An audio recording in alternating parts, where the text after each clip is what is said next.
Super Bowl 14 was a confrontation between pro football's greatest team, the Pittsburgh Steelers, and the league's most surprising, the Los Angeles Rams.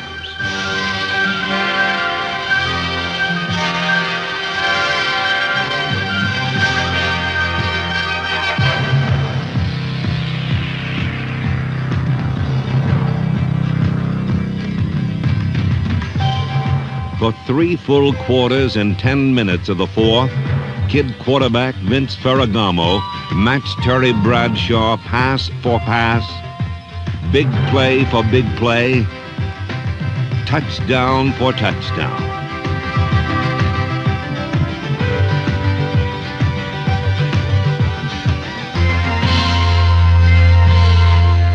In the best Super Bowl so far, the Rams won respect, but not the ball game. Georgia Rosenblum made NFL history by becoming the first owner to lead a team to the Super Bowl in just one season. Her confidence and poise won respect throughout the league, just as her football team won respect. For Georgia and head coach Ray Malavasi, it was a fitting climax to the most remarkable season in the Rams' 42-year history. A season of high and low drama that peaked with the team's great performance in the Super Bowl.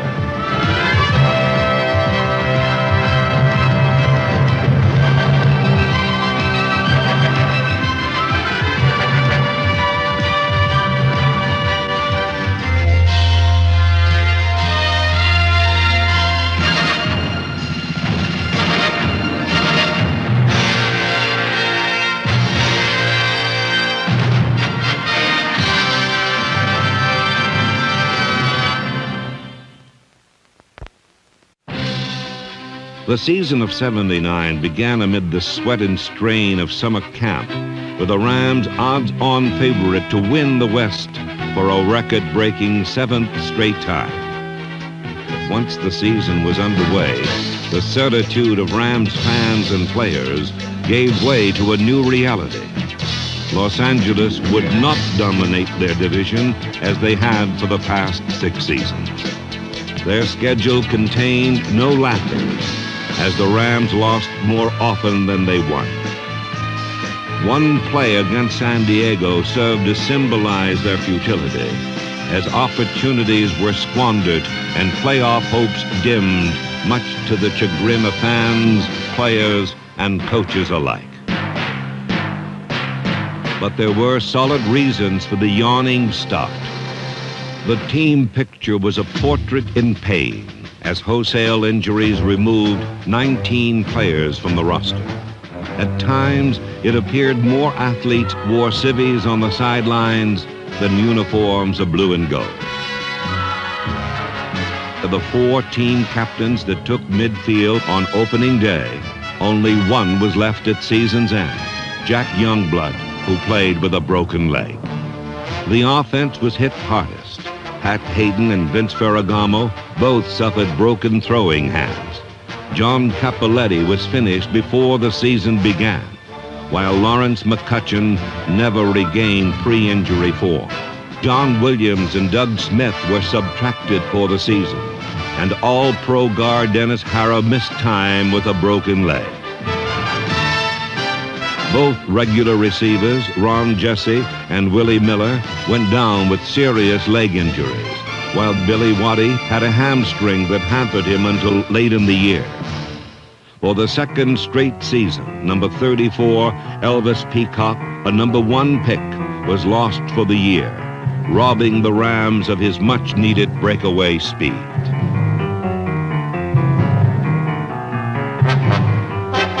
The unprecedented string of injuries also ripped the defense. Number 27, pinwheeling Pat Thomas, tore a calf muscle, while his counterpart, Rod Perry, hurt a knee. Starting tackle Cody Jones and Carl Eckern went out for the year. Finally, there was the celebrated fracture by Jack Youngblood. Despite the serious injuries, there were some early memorable moments. On a Thursday night in Denver, Dave Elmendorf's blitz sacked Craig Morton, causing him to fumble. Middle linebacker Jack Reynolds, behind a block by number 59, Bob Brzezinski, crawled into the end zone for the TD that gave the Rams a hard-fought 13-9 win over the Broncos. It was rock-ribbed defense at its best, but nothing compared to what took place in the Kingdome several weeks later. The Rams held the explosive Seahawks to an NFL record -7 yards of total offense.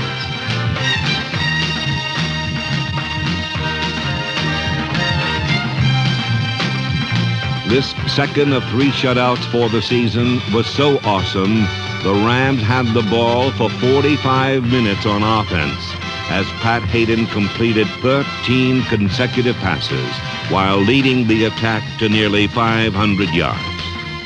But just when Hayden had reached the top of his game, he was lost for the season. Raw rookie Jeff Rutledge suddenly found himself at the controls.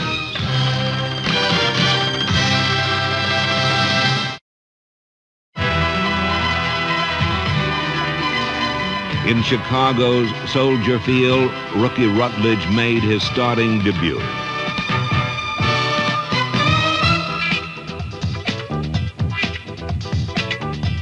Sparked by the rookie's passing and the longest Ram run in 7 years, a 63-yard romp by Wendell Tyler behind devastating blocking, the Rams jumped out to a 16-point lead.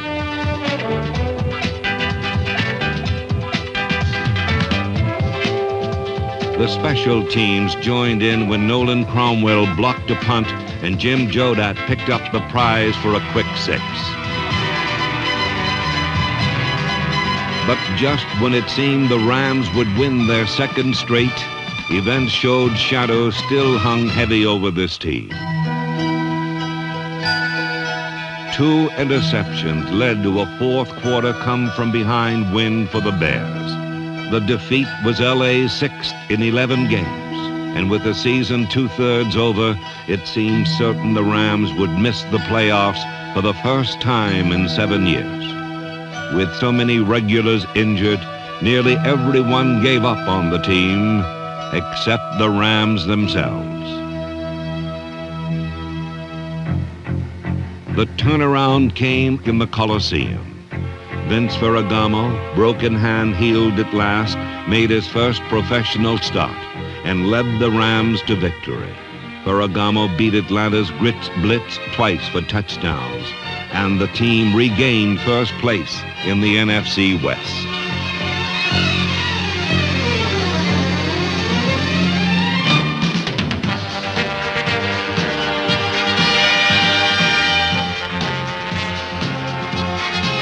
The next week in San Francisco, Ferragamo passed to Wendell Tyler, who slipped 2 tackles for a 71-yard touchdown, the longest of the year.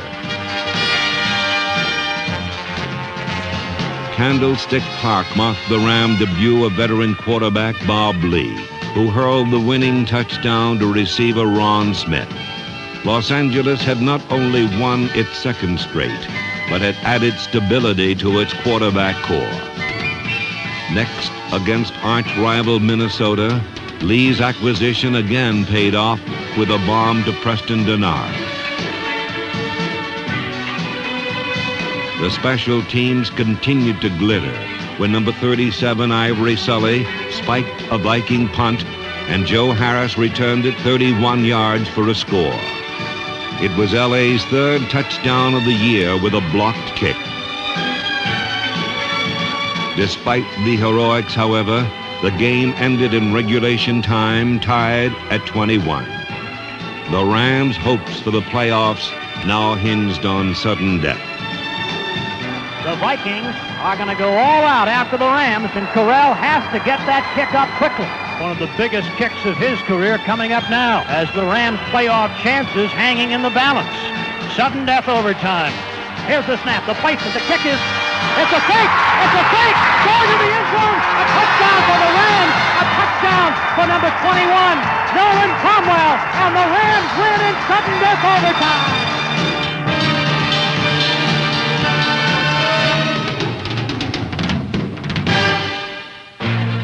Next, in Atlanta, Los Angeles moved into high gear. Led by the passing of their young quarterback, the Rams set a new NFL record by winning their 7th consecutive division title with a romp over the Falcons.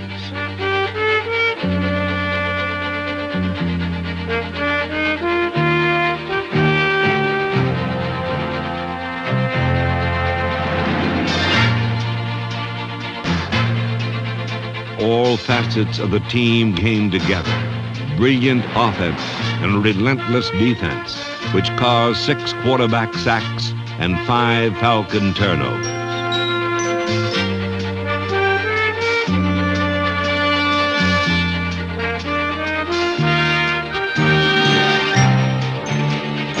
One score came when number 53 linebacker Jim Youngblood produced his 2nd touchdown interception of the season.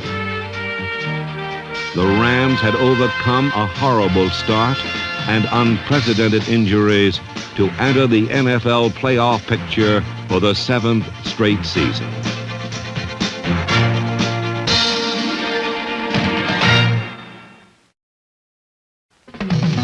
The Rams' path to the playoffs was paved by great defense. It featured a superior secondary, superb linebacking, and an overpowering front 4 of Jack Youngblood, Mike Fanning, Larry Brooks, and Fred Dryer. While perennial All-Pro Youngblood is the captain and emotional leader, Dryer, number 89, represents intelligence and speed. For this is a unit characterized by brains as well as brawn, confusing offenses and wrecking blocking patterns so often it led the NFC in sacks with 52.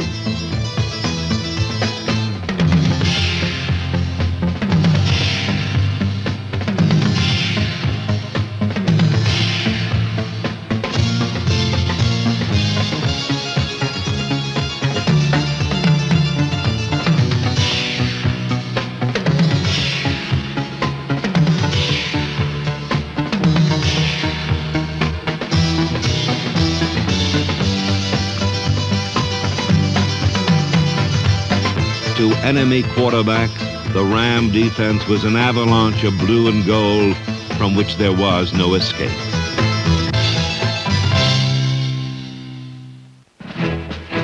The injury-shredded offense was severely hampered by the subtraction of Pat Hayden and his 2 talented targets, Willie Miller, number 82, and Ron Jesse, number 81.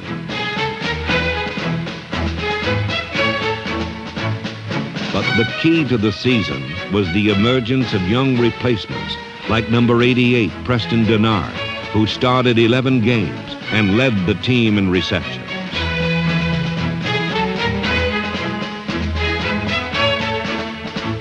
Further proof of team depth came from the Rams' rookie trio of Hills.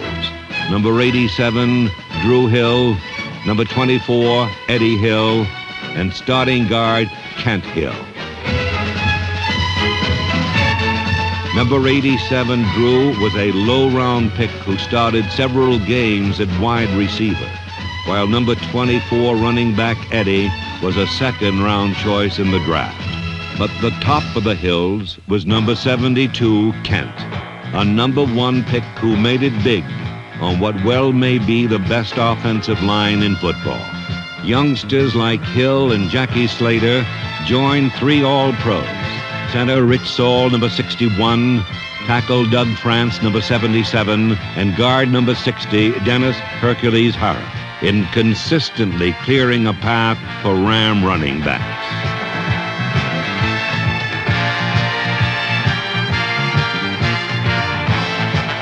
The blocking of fullback Cullen Bryant, number 32, paved the way for Wendell Tyler's 1,100-yard season. Bryant, who replaced John Cappelletti, has the body of a lineman and blocks like one, escorting Tyler around the corners so well, the scatback from UCLA led the NFL in rushing average with 5.1 yards a carry.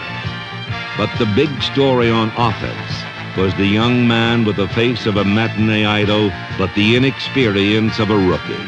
With Vince Ferragamo standing tall and strong in the pocket, L.A. won 4 of the 5 games he started at season's end, and it was now apparent the fate of the Rams rested on his right arm as the NFL playoffs loomed ahead. Against Dallas, the Rams attempted to erase the stigma of being December dropouts. Every man knew the success of the season would be measured by his performance in the playoffs. Vince Ferragamo calmly and coolly outpassed Roger Staubach, hitting 3 long-distance scoring passes. With 11 seconds left in the first half, Ferragamo, clobbered hard as he threw, flashed a lightning strike to Ron Smith. 65,000 Cowboy fans sat silent as the Rams went wild. Part of Ray Malavasi's innovative game plan was a 7-back defensive alignment that had even the Cowboy computer stumped.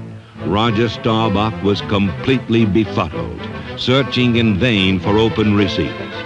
When he did unload, there were no waiting white jerseys, only blue and gold. But with 2:16 remaining in the game, Dallas led 19-14. Malavasi putting his fate in the hands of Vince Ferragamo, the young quarterback 50 yards away. The game on the line. Ferragamo back to pass. He throws. Roddy with the catch at the 25, the 20. Touchdown Rams! Touchdown Rams! In the biggest single upset of the season, the Rams stunned the Cowboys and won a weekend in Tampa Bay for the championship.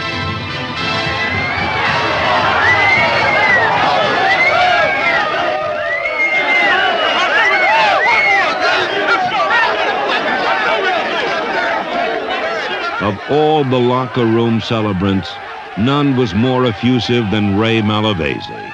I've been around football all my life. That's the best damn effort I've seen any team my whole career ever give.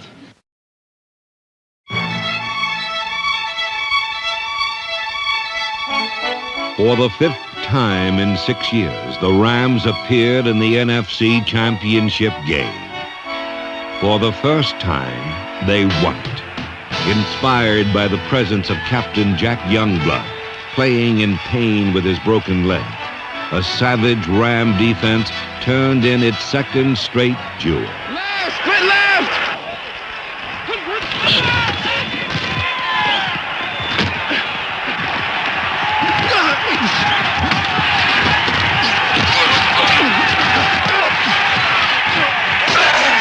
Tough as they were on Ricky Bell and company, the defense was even stronger against the pass.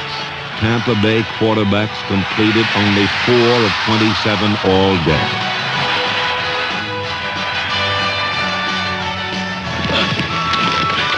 In the Cinderella season of Tampa Bay, the Bucks stopped here, never crossing midfield until the second half.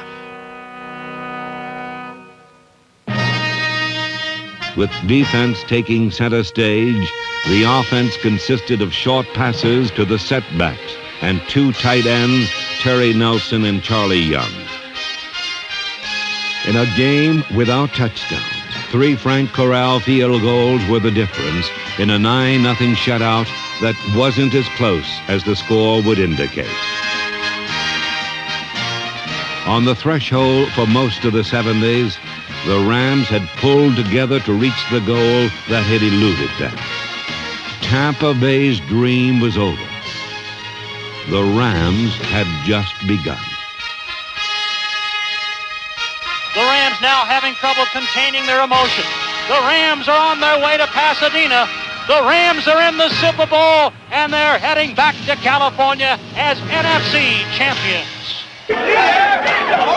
For General Manager Don Klosterman, who had been through it all, 7 years of frustration was over. The tantalizing target of a Super Bowl was now a reality. I told you last week not to get bring the rules. We're going to be wonderful hosts. I'm happy for not only myself but all the other players. We've been through hell this year. We really have, and we all stuck together. Remember, we got one more to get. Yeah, we got one more to get. Let's go get Pittsburgh's ass. Playing in Pasadena, virtually their own backyard, the Rams' first Super Bowl appearance was truly a super accomplishment for owner Georgia Rosenblum. It's axiomatic you can't run on Pittsburgh, but the Rams ran all afternoon.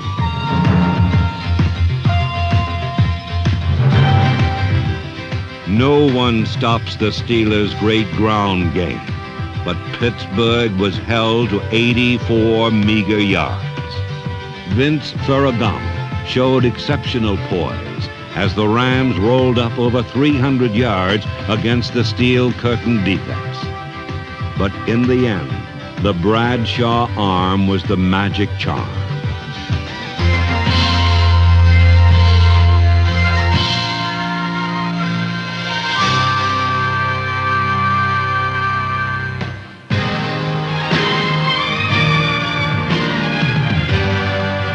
In a game where the lead changed hands 6 times, the Rams lost, but were not outplayed. They won the hearts of millions and the respect of an entire nation with their impressive performance in a Super Bowl that was the most exciting and well-played of them all. They had gone to the wire with one of football's finest teams ever.